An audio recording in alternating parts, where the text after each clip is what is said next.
Hi everyone, welcome to GCAF Podcast and now we're back with the curators episode. Tamu hari ini kita kedatangan Mbak Devi Atamimi dan Pak Lans. It's our honor di GCAF to welcome you guys as a curator. Nah sebelum kita mulai, saya akan manggil Mbak Devi dan Pak Lans ya, oke? Ya. Aman. Halo. Nah teman-teman pasti ada yang baru kenal sama Mbak Devi dan Pak Lans, jadi boleh dikenalkan dulu. Mungkin Mbak Devi boleh kenalan. Kenalan singkat aja kali ya. Halo teman-teman semua, nama saya Devi Atamimi. Saya adalah Group CEO dari Hakuhodo International Indonesia. Wow, ada tangan. Itu adalah sebuah agency advertising. In case you don't know, it's a big group advertising from Japan ya. Yes. Jadi Bu Devi adalah Group CEO, dan kalau Pak Lans, maybe short introduction Pak. Halo semuanya, saya Lans Bramantio. Saya publisher dari After Hours Books yang bergerak kebanyakan di publishing buku-buku yang berlevel premium di dunia, terutama untuk dunia seni, budaya, arsitektur, dan sekarang kami juga mudah-mudahan segera terjun ke dunia ilustrasi. Amin. Langsung deal. Support dunia ilustrasi Indonesia yang begitu Deal. booming. Masa ya? Tidak deal. Ya, sip. Ya, supaya saya juga sekalian penasaran, Mbak Devi, Group CEO itu bedanya sama CEO apa? Mungkin I imagine there's a multiple companies ya di dalam Hakuhodo, tapi mungkin bisa cerita sedikit role-nya dan kayak apa strukturnya. Oke. Jadi seperti yang barusan Sunny guess is right, bahwa Group CEO itu artinya adalah saya mengepalai a group of companies. Jadi kami tuh ada creative, media, digital, technology, dan semua turun-turunannya ya, commerce. Berapa PT itu? Kalau ditanya PT, kami ada 5 PT. Ada 5 PT. Tapi tentunya 5 PT itu juga kan mengcover banyak services gitu. I see. Dan so a lot of different brands juga. A lot of different brands, a lot of different clients, so many marketing services, adtech, martech, of course creativity. That's why with GCAF kita sangat dekat. Gitu. Oke. Cool. Jadi mengepalai semua services. Ini apakah si Hakuhodo ini sama strukturnya sama yang di Jepang? Berbeda. Atau? Berbeda. Jadi di Jepang tentunya itu karena itunya ya, markasnya ya. Itu lebih banyak lagi? Oh, luar biasa kalau itu, super banyak. Name it, whatever yang ada di hubungannya dengan creativity, advertising, marketing, teknologi, digital, whatever, they have it. Kita mengadopsi mungkin hanya 1/10 kali dari apa yang bisa mereka cater di Jepang sana. Tapi again, it's because also of the market ya. Mungkin market Jepang kan teman-teman tahu lah ya bagaimana mereka itu kayak living in 2050 gitu kan.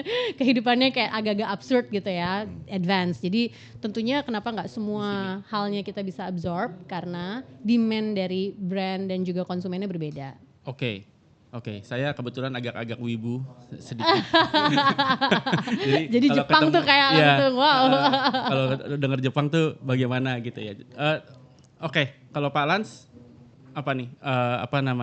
Role-nya sebagai publisher memang dari dulu? Enggak, sebenarnya kita mulainya justru sebagai graphic design studio. Dulu zaman late 90s ya, pas zaman reformasi lah setelah itu. Kita dulu sebenarnya lebih ke visual communication agency, below the line, urusannya below the line. Terutama mengcater banks. Dulu waktu itu banyak sekali banks, international banks terutama yang kita service. Jadi bikin brosur-brosur tuh aplikasi kredit segala macam tuh segala. Bahkan sampai kayak Mandiri Fiesta tuh kita yang bikin. Mulai bikin logonya segala macam. Pokoknya urusan grafik ya di zaman itu. Setelah itu baru di 2008 kita switch ke buku. 2008. Ya, dengan ada perubahan di industri kreatif, kita berubah ke buku. Namanya selalu After Hours. After Hours, dan 2008 jadi After Hours Books. Yeah. Okay, and what's the first book you published? The first book was called Walter Spies, A Life in Art. Itu sebuah seniman Jerman yang membuat Bali terkenal di Ya, dunia ya. sebetulnya pertama kali. Jadi dia yang menjadikan Ubud itu sebagai kota yang di kreatif Ubud, di bawah ujung Creative timur. Center lah pertama di Indonesia. Oh, Ya, oke. jadi buku tentang dia itu bukunya buku raksasa pula dan kita ingin menancapkan diri waktu itu sebagai premium book di Indonesia yang pertama. Jadi kita bikin buku raksasa limited edition hanya 150 untuk seluruh dunia dan buku itu memenangkan juara dunia di 2012 di Amerika. Ya, kita kaget juga yang masuk itu bukan saya tapi pihak lain. Ya, ini kayaknya podcast kali ini banyak ininya, banyak tepuk tangannya kayaknya. Banyak tepuk tangannya. Oke. So, sekarang masih ada kalau mau dibeli. Sekarang tinggal sedikit sekali. But I mean Ada, cuman tinggal sedikit. oh. Karena itu harganya satunya 65 juta. Oh, Oh, oke, premium. ya. Oke, nggak jadi. Tadi saya mau beli, tadinya mau beli tapi nggak Ya. jadi. Boleh cicil. Kalau buat jika. Oh, so yang ada sekarang itu the original copy juga, kayak first run. Yes. Oh, wow. Nggak akan kita produksi lagi.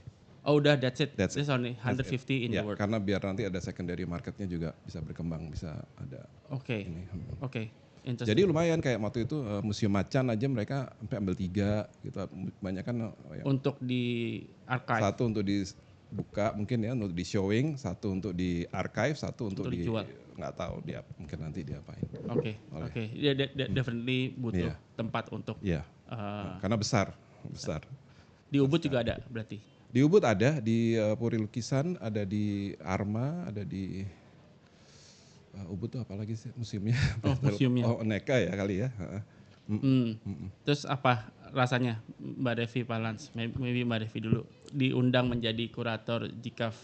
Rasanya waktu itu apakah ngapain sih atau oh this is so my thing juga gitu.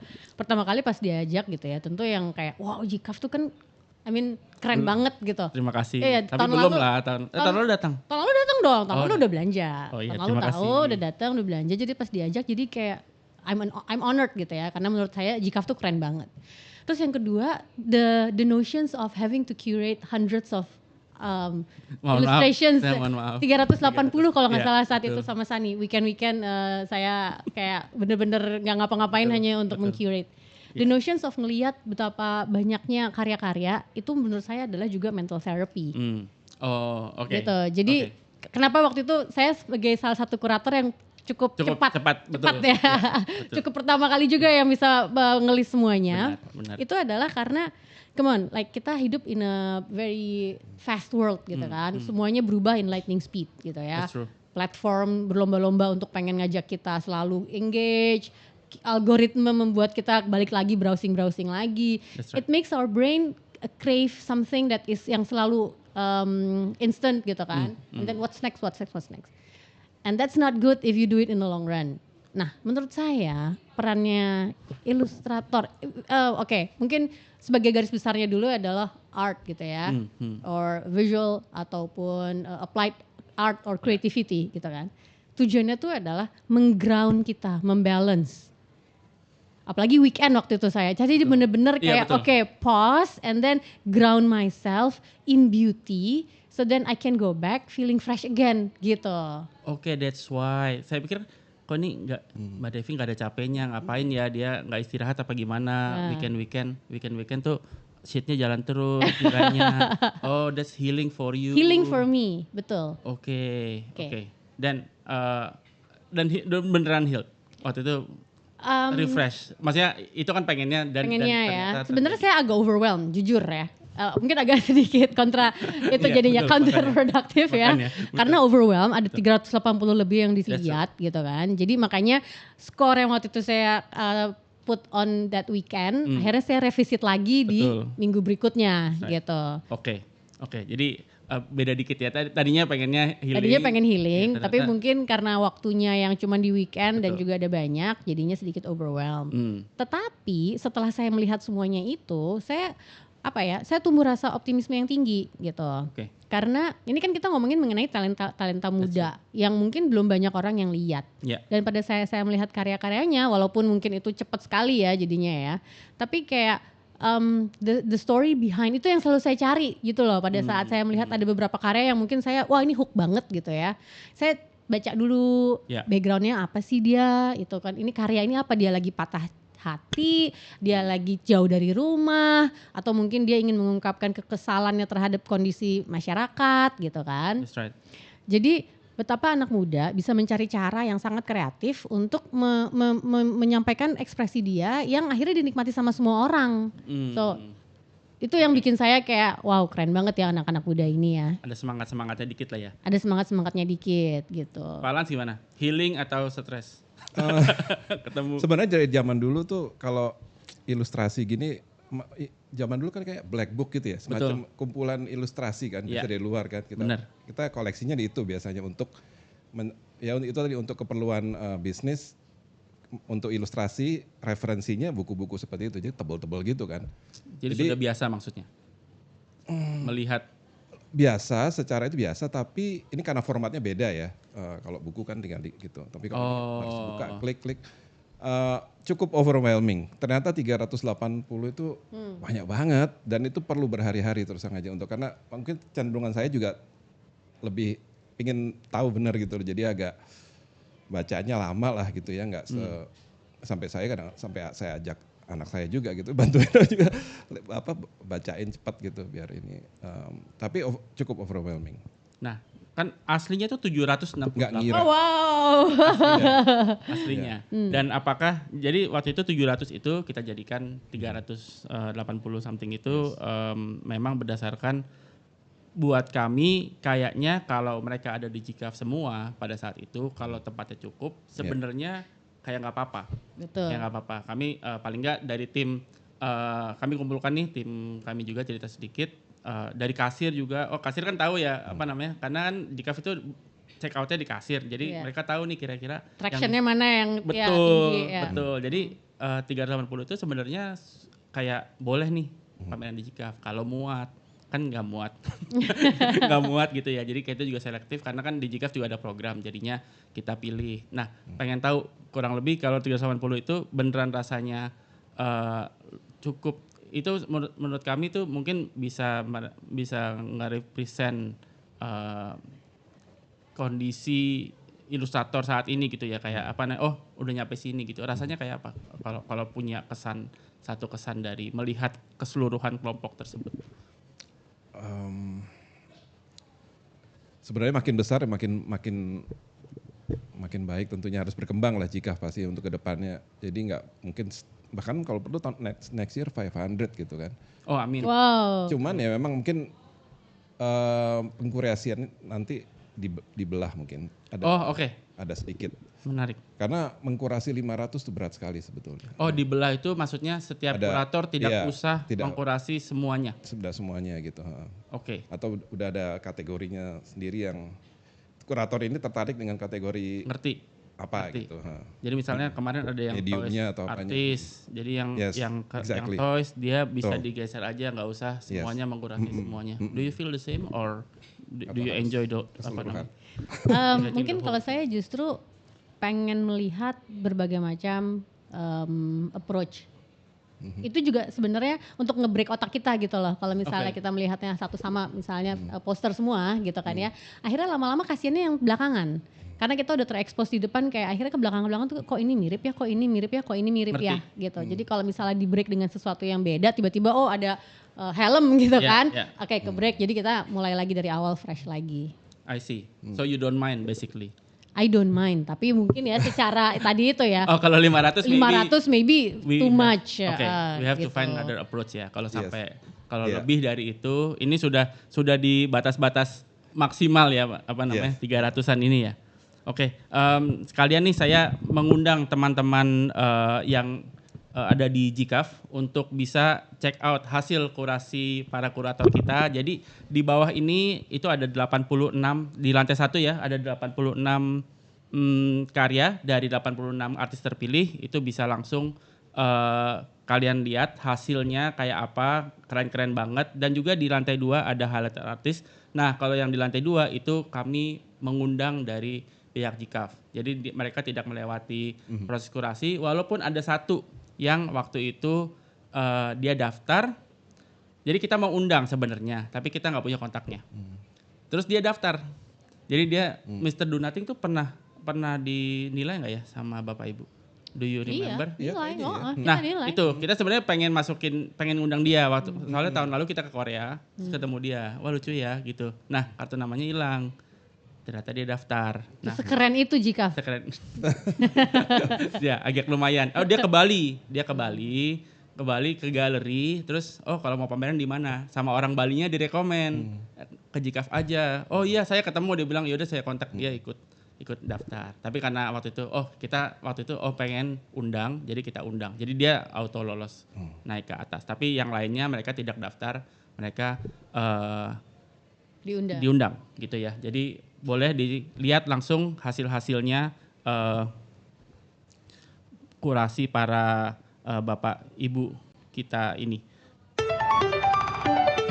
Nah, kita masuk sesi 2 nih buat penanda aja tadi saya kasih musik.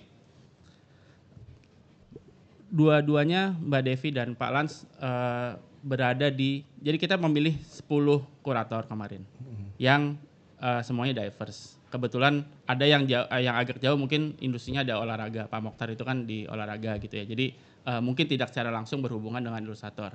Nah Mbak Devi sendiri dan Pak Lans of course masih di industri kreatif. Kira-kira kalau sehari-harinya, nggak tahu sekarang atau in the past waktu di dalam perjalanan karirnya, how close were you guys with illustration gitu? Apakah memang sehari-harinya dealing with illustrators atau occasionally?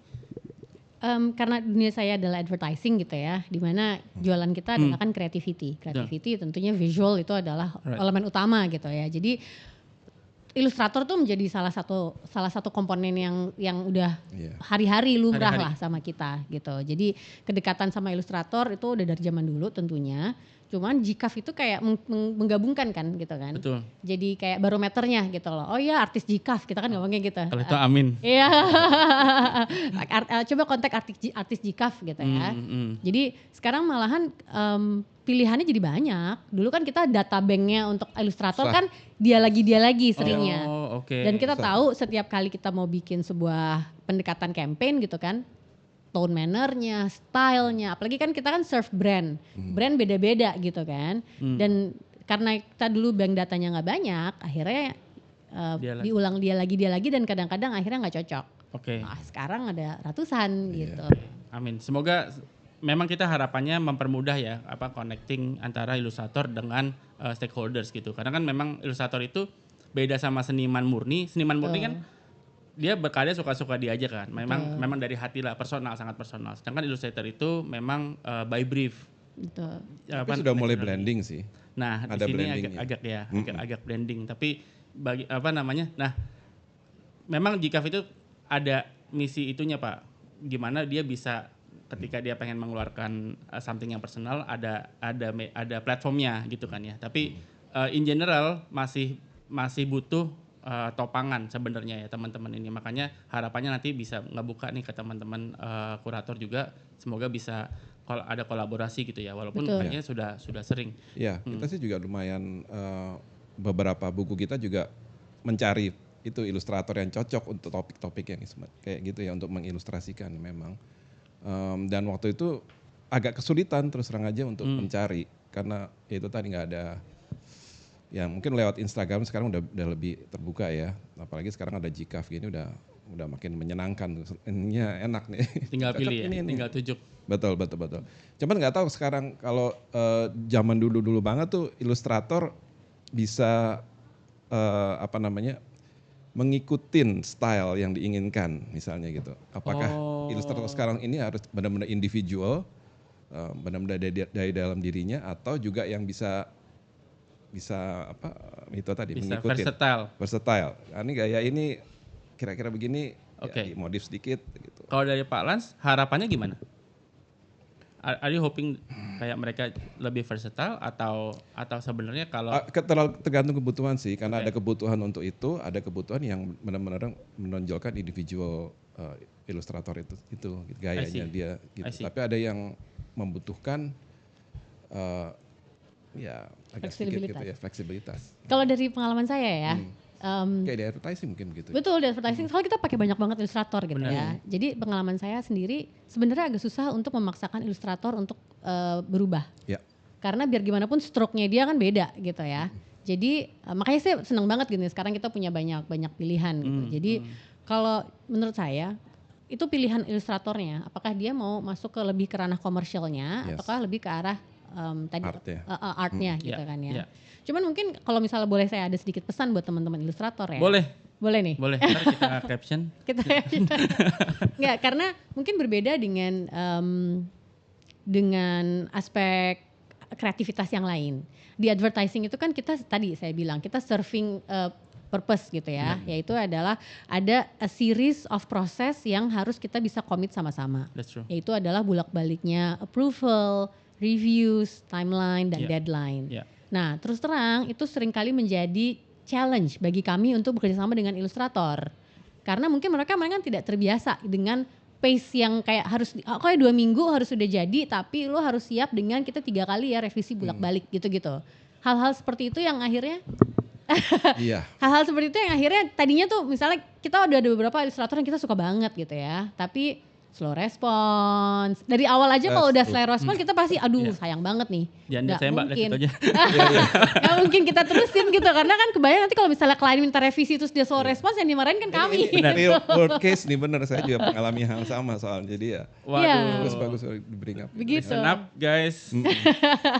Nah kemarin memang menariknya adalah tiap Selasa di GCAF tahun ini kita ada Industry Night. Industry Night itu kita ngundang stakeholder itu, jadi kita ngundang brands, ngundang agencies, di mana kami memilih kan GCAF itu juga ribet tuh dari kurasinya 2 kali, 700, 300 jadi 80. Nah 80 ini habis itu dia mesti ada multiple milestones kan. Oke, mesti kumpulin dokumen ini, product sheet, harga segala macam, foto produk, marketing materials, sampai ngirim barangnya ke gudang sebulan sebelum GCAF.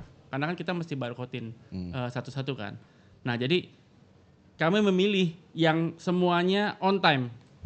Semua milestone itu on time. Oh, dokumen on time, administrasi on time, ini on time, sampai barang on time. Nah, itu kita undang kepilih kemarin 26 artis dari 80. Nah, 26 ini kita kenalkan lah ke stakeholder. Jadi kalau brand mau sama mereka nih udah aman nih. Udah aman.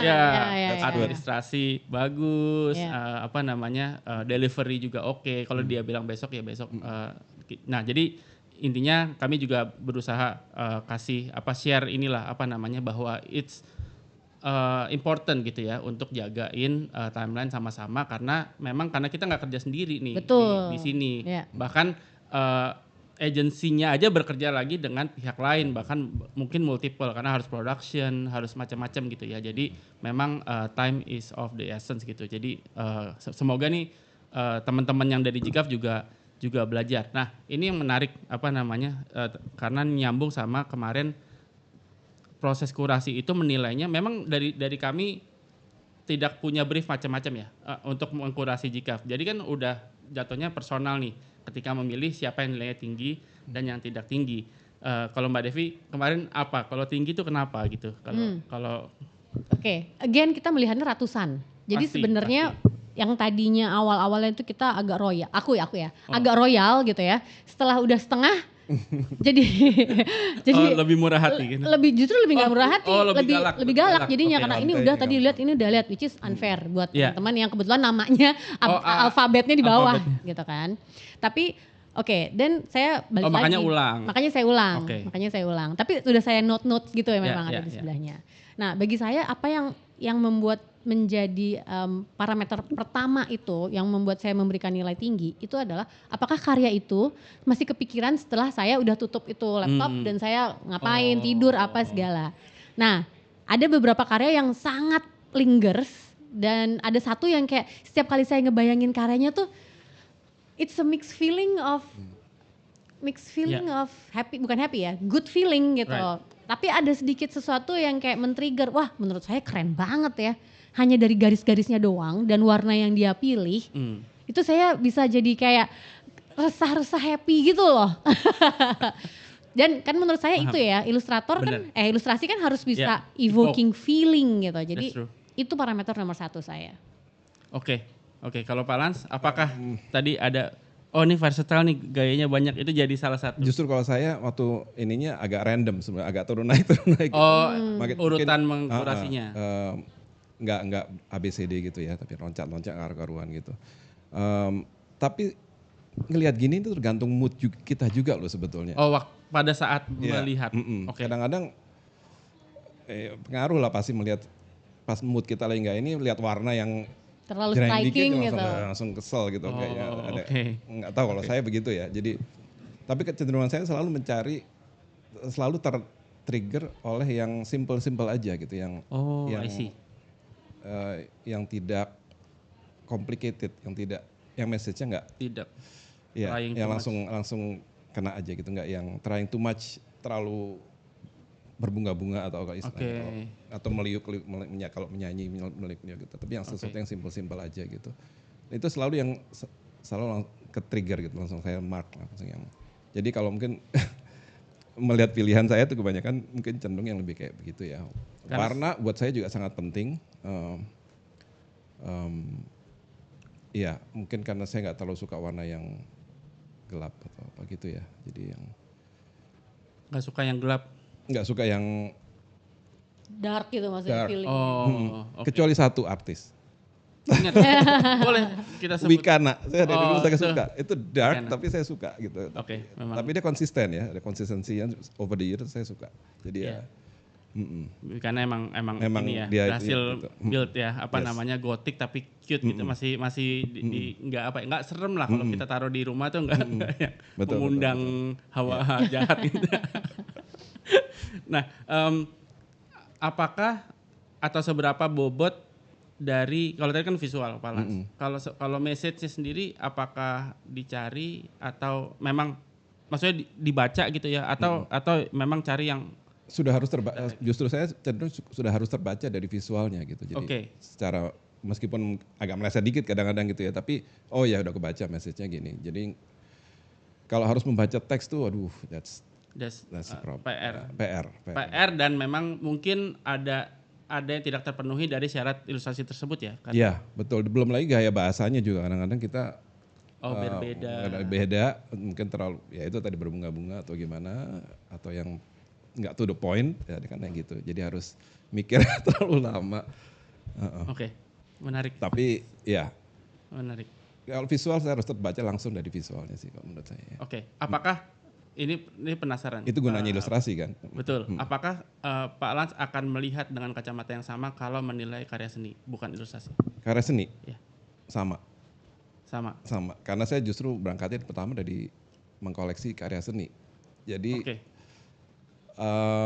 itu tadi makanya saya bilang sekarang ilustrasi juga kan sudah mulai blending ke arah ini dari secara attitude dari artis sendiri juga sudah mengarah ke arah fine art.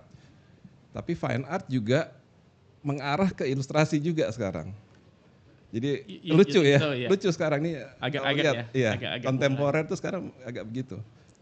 What do you think, Mbak Devi?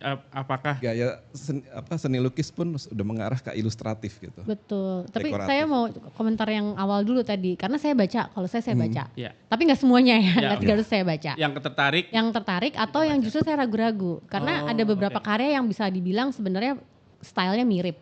Dan salah satu pertimbangan kita kan juga pengen diverse. Jadi kalau ada beberapa karya yang terlalu mirip, tentu kita harus memilih. Yes. Nah, salah satu indikator pilihan saya adalah setelah saya baca backgroundnya atau apapun lah tulisannya. Kalau saya merasa tulisannya kayak, again ini kan feeling ya, tulisannya mengena apa itu akan menjadi nilai lebih. Nilai tambah. Saya. Sure. Gitu. I agree. Saya cuman kadang-kadang karya seni kalau ilustrasi kadang-kadang lebih direct Pak. Kalau saya merasanya gitu ya, lebih direct. Yang mau digambar adalah yang mau disampaikan gitu. Dan kadang-kadang memang tergambar gamblang gitu, nggak yang diumpetin lah gitu ya. Sedangkan kalau karya seni saya lihat dulu kalau nggak dibaca nggak ngerti nih mau ngapain gitu. Betul. Ya. Walaupun pas dibaca narasinya bagus ternyata atau apa namanya the thoughts behind the painting atau the sculpture kadang-kadang bagus. Cuman saya sendiri pribadi kayak buat kurator kayak apa ya? Jadi saya dapat ini yang menarik sih, insight bahwa ternyata ada yang mirip-mirip, Palans mirip-mirip saya agak-agak visual. Nah, tadi menjawab pertanyaan yang kedua gitu ya. Menurut saya bedanya kalau ilustrator nih ya, itu gini, ilustrator menurut saya ilustrasi itu harus tetap eksperimentalis tentunya, karena it's about expressing gitu ya, dan harus juga makanya eksperimen lah gitu kan, gimana cara menumpahkan apa yang di otak saya ke sebuah visual. Tapi juga harus accessible. Karena menurut saya itu yang membedakan dengan fine arts. Ya, Oke. jadi harus tetap ada keberaniannya yang kita bisa nikmatin, tapi itu tadi harus bisa dinikmati oleh publik luas. Itu yang menurut saya tetap masih ada pembedanya, eksperimen sama aksesibilitas orang untuk bisa appreciate gitu. Oke. Guys, teman-teman, kalau kurasi tahun ini kita bagus, ini karena memang eksepsional. Kuratornya eksepsional. Ya, saya saja sedang banyak belajar nih, ngobrol sebentar. Nah, kalau trennya kemana sih, Mbak Devi? Do you see kayak kalau sekarang di advertising ilustrasi itu apakah dengan perkembangan sekarang, apakah kita lihat akan lebih banyak ilustrasi dipakai di advertising? Oke, nah sekarang kita menyentuh mengenai topik AI. Oke. Ya, karena tentu Menarik. itu udah Menarik.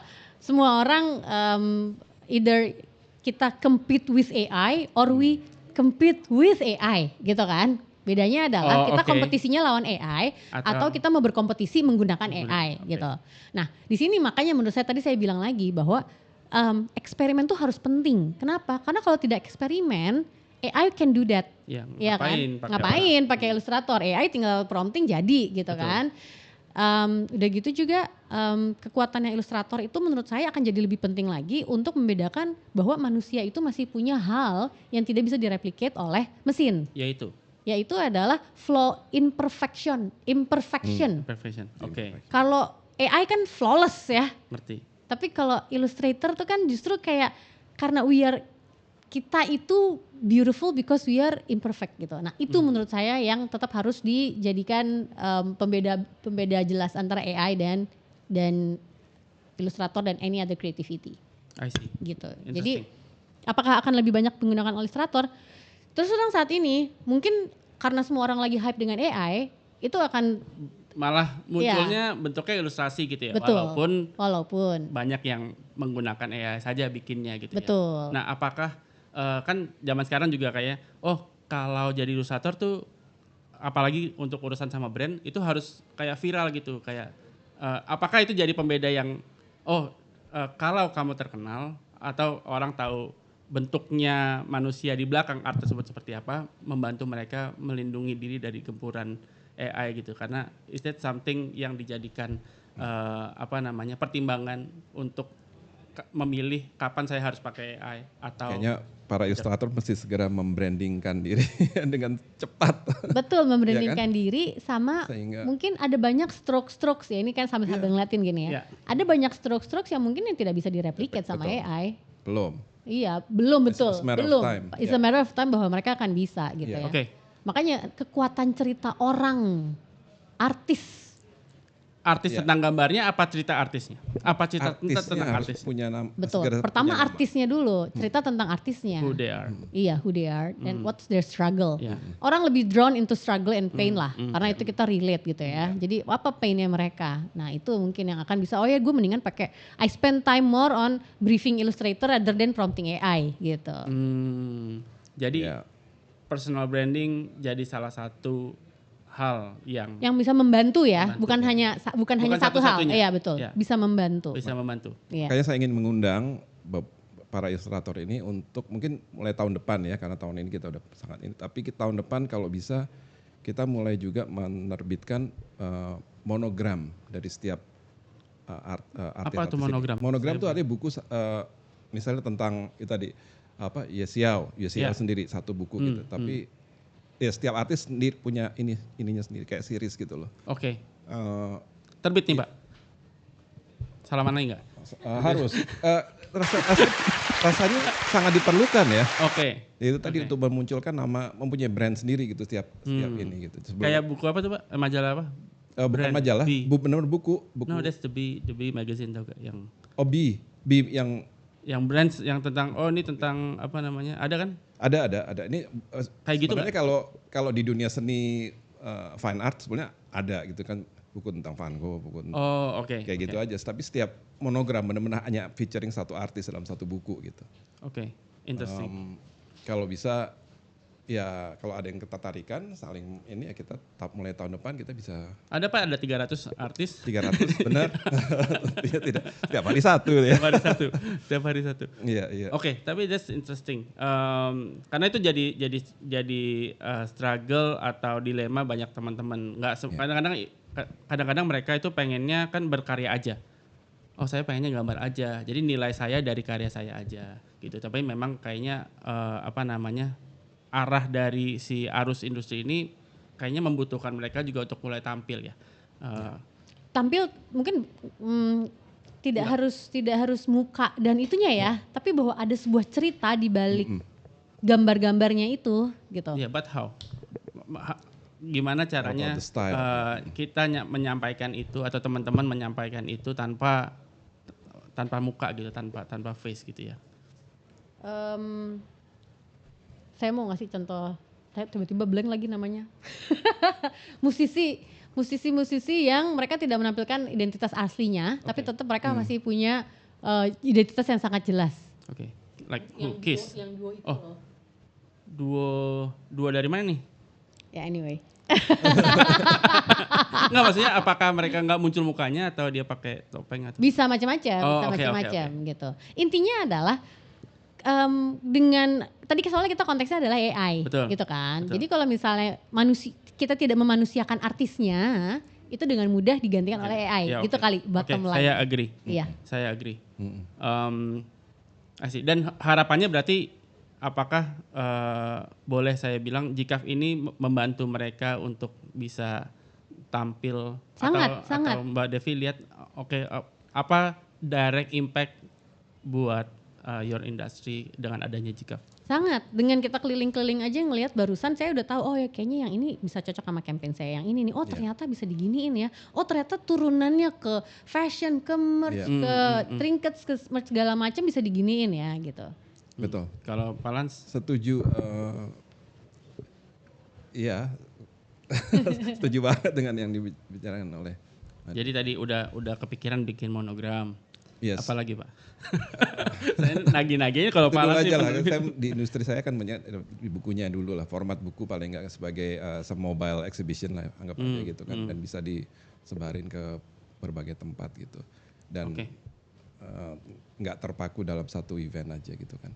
Kalau buku. Saya cukup jelas dan kayaknya waktu kita sudah habis. Seru banget sebenarnya ngobrolnya. Mungkin dari kami dari GCAF mau minta final thoughts nih buat teman-teman artis yang terpilih GCAF tahun ini. Kira-kira harapannya dari para kurator apa gitu ya? Untuk kelompok besar aja atau ini untuk mereka ke depan bisa seperti apa? Kalau dari mungkin sambil Pak Lan mikir-mikir ya. Kalau dari saya mungkin gini, kita ngomongnya soalnya sebagai membawa nama Indonesia kalau saya gitu ya. Ilustrator kan soalnya sekarang juga udah menjadi sebuah pop culture yang menjadi ikon dari banyak negara gitu kan. Bener. Nah sekarang mungkin PR-nya adalah sebagai Indonesia, gimana kita punya sebuah ciri khas yang masih tetap mengedepankan individual expression itu. Setuju. Udah kelihatan belum Indonesianya? Do you think? Terus terang. Nggak apa-apa, maksudnya kita. Atau dari skala percentage dari the whole GCAF seberapa Indonesia kah kita gitu kalau pakai persen? Kalau ngelihat per individu sih sebenarnya ada banyak yang justru memang sangat folklore gitu kan ya. Dia menggabungkan tradisi dengan modernisasi gitu ya. Tapi kalau in overall ya saya masih ngerasa banyak banget influence dari tadi Korea, Jepang gitu ya di karya-karyanya. 50% cukup. Apakah sudah? Mungkin agak lebih banyak sih sekarang. Indonesia lebih banyak ya, lebih ketara. Tapi itu PR kita bersama, pengennya bisa kasih tunjuk rasa Indonesianya lebih kuat lagi. Betul. Bukan berarti harus tradisional ya. Betul. Bukan. Itu tapi PR nyari kan itu berarti. Iya. Karena mungkin tidak apparent, kayak kita mesti nemuin. Atau juga mungkin ini kan artis-artis ini kan juga masih muda. Mereka masih berevolusi kan. Betul. Mungkin masih banyak yang mencari bentuk gitu. Nah, mungkin mereka bisa sadar bahwa salah satu hal yang bisa membawa mereka itu rising dan juga akhirnya bisa dibawa kemana-mana adalah kalau mereka bisa menemukan sentuhan Indonesianya. Jadi keep on experimenting lah gitu. Saya setuju guys, another good point. Ya itu sebenarnya di dunia mirip ya dengan dunia fine art juga sebetulnya kan Indonesia harus punya ciri ini juga di tengah segala influence dari seni dari luar gitu kan. Tapi kalau di fine art mungkin sudah lebih pronounce ya Pak, Indonesianya kita. Is it? Saya bukan yang sangat dekat tapi apakah? Ya lumayan sih, sudah lebih ini. Tapi saya lihat sih ilustrasi kita juga udah kok. Udah mulai ada warnanya ya Pak? Udah mulai ada warnanya. Modern lah, Indonesia modern gitu sekarang. Oke. Jangan tradisi yang lama juga gitu. Oke, thank you banget Mbak Devi, Pak Lans. Terima kasih. Buat teman-teman yang sudah hadir ke GICAF, jangan lupa untuk mengunjungi booth semua official artist GICAF 86 yang hasil kurasi dari Bapak Ibu kita yang keren ini. Boleh dilihat semua karyanya, dibeli, dikoleksi, dan juga jangan lupa untuk lihat di lantai 2 ada 16 highlighted artist yang kita undang ke GICAF untuk kasih lihat kayak apa, karena ini teman-teman yang menurut kita sudah sampai dan sudah punya penggemar cukup banyak dan bahkan bukan hanya di Indonesia cuman juga di global, jadi itu bisa dilihat untuk jadi benchmark seperti apa orang ilustrator bisa berkembang gitu ya. Dan belanja di GICAF juga makin seru dengan promo-promo spesial, kayak kalau beli 2 juta rupiah dapat payung kita kuning yang keren itu gambarnya dinosaur, dan juga kalau dengan pembayarannya pakai BCA karena bisa lebih untung karena ada cashback sebesar Rp50.000 saat bertransaksi. Syarat ketentuan berlaku bisa dicek langsung di booth BCA. Thank you teman-teman semua sudah mendengarkan GICAF Podcast di episode The Curators kali ini. Terima kasih Mbak Devi, Pak Lans. Sampai jumpa lain waktu di GICAF Podcast. Thank you, bye-bye. Bye.